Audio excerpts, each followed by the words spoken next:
हमने कहा भैया आप ऐसे करो, अब वापस ही ले चलो, क्योंकि बात ऐसी है वो जब कच्चे पुल धीरे धीरे हमारी तरफ आने लगा, जैसे खिसकने लगा हम कह सकते हैं जी। या तो उसकी रस्सी मेरे अकॉर्डिंग तो भैया उनकी थी, जो पुल उनके हाथ में कंट्रोल नहीं था। पहली बात, अगर इंस्ट्रक्शन चल रही है तो उधर रास्ता बंद होना चाहिए।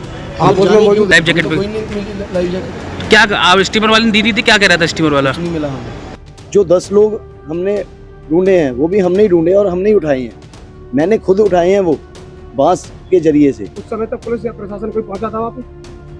पहले तो आधा पौना घंटा तो आया ही नहीं जी। 108 पे फ़ोन कर हम 112 से फिर बैक कॉल आई, उसके बाद जब आई तो वो साइड पे खड़े रहे।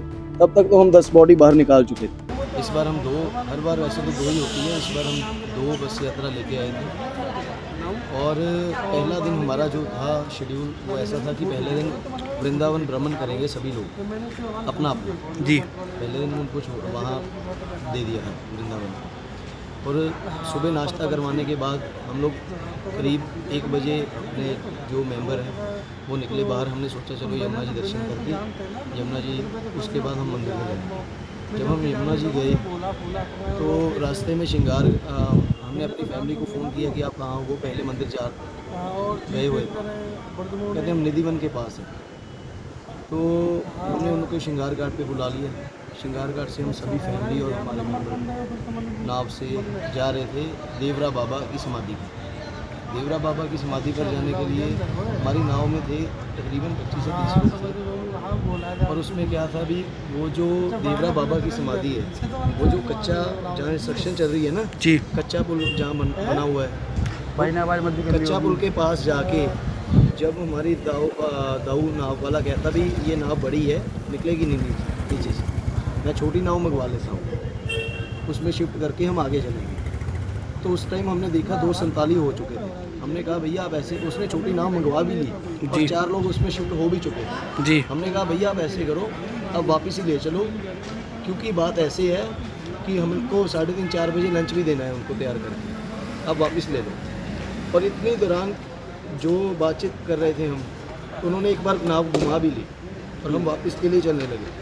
और उधर से मैंने अपनी आंखों से देखा दोनों तरफ रस्सी बंधी हुई थी जेसीबी की जी। दोनों घाट पे, दोनों किनारों पर, वो पुल पे कच्चे पुल के साथ। वो जब कच्चे पुल धीरे धीरे हमारी तरफ आने लगा, जैसे खिसकने लगा हम कह सकते हैं जी। या तो उसकी रस्सी खोल दी गई,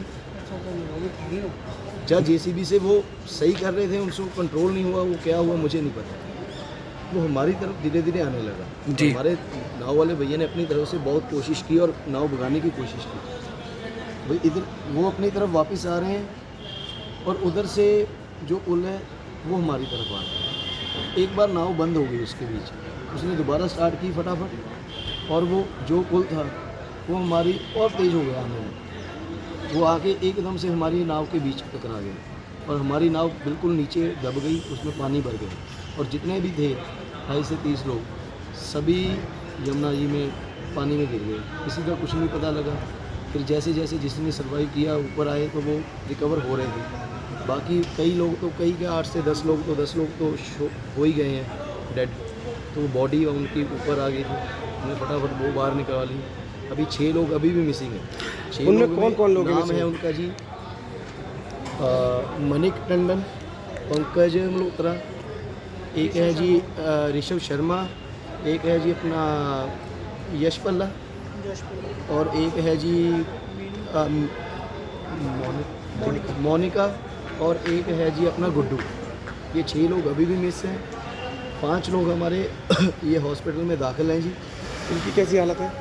3 लोग ठीक है जी, स्टेबल हैं। 2 लोग आईसीयू में हैं, श्वेत और उसके मदर। यहाँ पे सुविधा कैसी मिल रही है प्रशासन के द्वारा? जो मेरे मदर हैं वो भी इन 3 लोगों में से ही हैं। यहाँ सुविधा कैसी मिल रही है आप लोगों को? भैया अपनी तरफ से प्रशासन तो कर रहा है, हेल्प जितनी हो सकती है अपनी तरफ से बिल्कुल कर रहे हैं। पर मेन बात ये है जो उनकी लापरवाही थी, उनकी लापरवाही के कारण आज कई घर उजड़ गए। अभी तक किसकी लापरवाही मानते हैं मेन इसमें? मेरे अकॉर्डिंग तो भैया उनकी थी, जो पुल उनके हाथ में कंट्रोल नहीं था। पहली बात, अगर इंस्ट्रक्शन चल रही है तो उधर रास्ता बंद होना चाहिए। आप उसमें मौजूद थे? आप नाव में मौजूद थे, कहाँ थे आप जब? नाव में मौजूद था भैया। तो आप कैसे बचे? आप कैसे बचे, किस तरह से? पहले मैंने एक अपनी तरफ से कोशिश की, ऊपर हाथ पहले एक बार मैं ऊपर आ गया, फिर नीचे चला गया। जी। उसके बाद ऊपर आने से मैंने नाव को हाथ डल गया एक बड़ी को, फिर बांस के ज़रिए से मैं ऊपर पहुंच गया।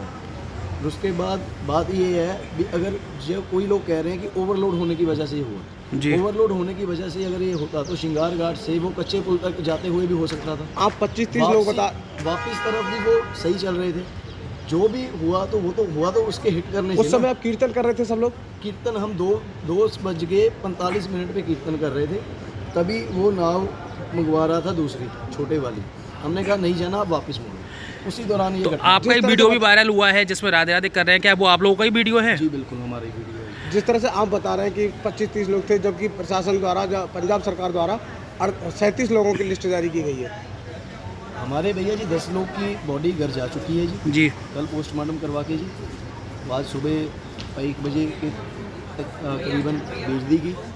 5 लोग अभी आपको मैंने बताया हॉस्पिटल में हैं, जी। 15, 2 सुरेश लोग भैया साइड है अपने सिविल हॉस्पिटल मथुरा में हैं।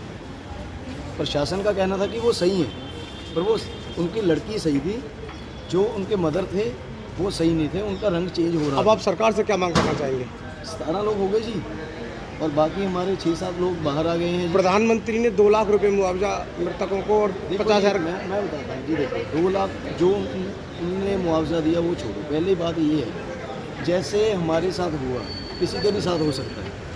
अगर हम 30 लोग थे तो अगर कोई 2 लोग हों तो उसके साथ भी ये हो सकता है ना। हिट के कारण तो कुछ भी गिरेगा ही। तो आप लोगों ने आप लाइव मेरी बात मान रहे हो? ठीक है जी, मेरी पहले बात यही है कि वो वहाँ पर अगर तो काम चल रहा है तो वहाँ पे एंट्री बंद करें। आप लोगों ने दूसरी लाइफ बात- जैकेट नहीं पहनी थी या फिर उस नाविक ने दी थी आपको लाइफ जैकेट, जो लाइफ जैकेट तो पे कोई नहीं मिली लाइफ जैकेट, क्या आप स्टीमर वाले ने दी थी? क्या कह रहा था स्टीमर वाला? कुछ नहीं मिला हमें। नहीं मिला। और वहाँ पर खड़े कोई जो अपने थे नाव वाले 1-2 थे जो हेल्प कर रहे थे, नहीं तो भैया बस राधे राधे ही है। क्या आपके साथ कुछ छोटे बच्चे भी थे उसमें? छोटे बच्चे, एक छोटी बच्ची थी बानी, जो अभी सही है, मैंने आपको बताया भी, वो मथुरा सिविल हॉस्पिटल में, पर उनके मदर थोड़ी जी उनकी कंडीशन है, वो भी ट्रीटमेंट चल रहा है वहाँ पे।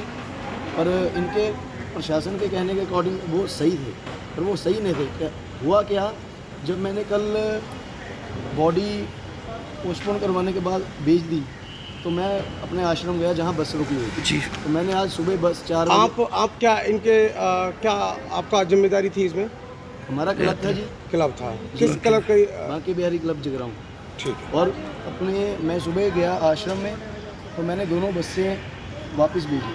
तो उस समय मुझे पता लगा अभी बानी और अपना क्या नाम है उनका, पिंकी जो पक्का नाम है शायद, हाँ, तो वो नहीं है। तो फिर सारा पता करवाने के बाद पता लगा भी वो है, पर इन्होंने लिस्ट में उनका नाम नहीं डाला हुआ। समझ रहे हो मेरी बात? मेरी मांग यही है यूपी प्रशासन से, जो हमारे 6 लोग मिसिंग है, कम से कम उनकी बॉडी तो हमें ढूंढ के दो ना। जो 10 लोग हमने ढूंढे हैं वो भी हमने ही ढूंढे और हमने ही उठाए हैं, मैंने खुद उठाए हैं वो बांस के जरिए से। उस समय तक पुलिस या प्रशासन कोई पहुंचा था वहाँ पे?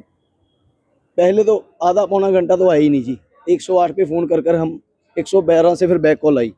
उसके बाद जब आई तो वो साइड पे खड़े रहे, तब तक तो हम 10 बॉडी बाहर निकाल चुके थे।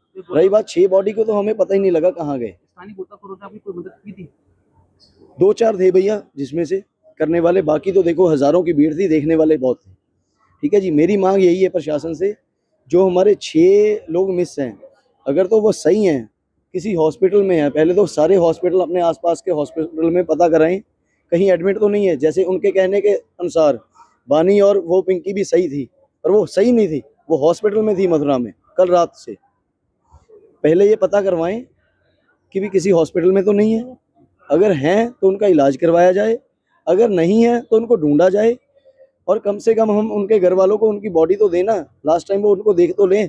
और उनके घर वाले भी अभी आए हुए हैं। हमारी प्रशासन से यही मांग है कि प्योरिटी बेस पर उनको ढूंढा जाए, हमारे जो 6 के 6 लोग हैं।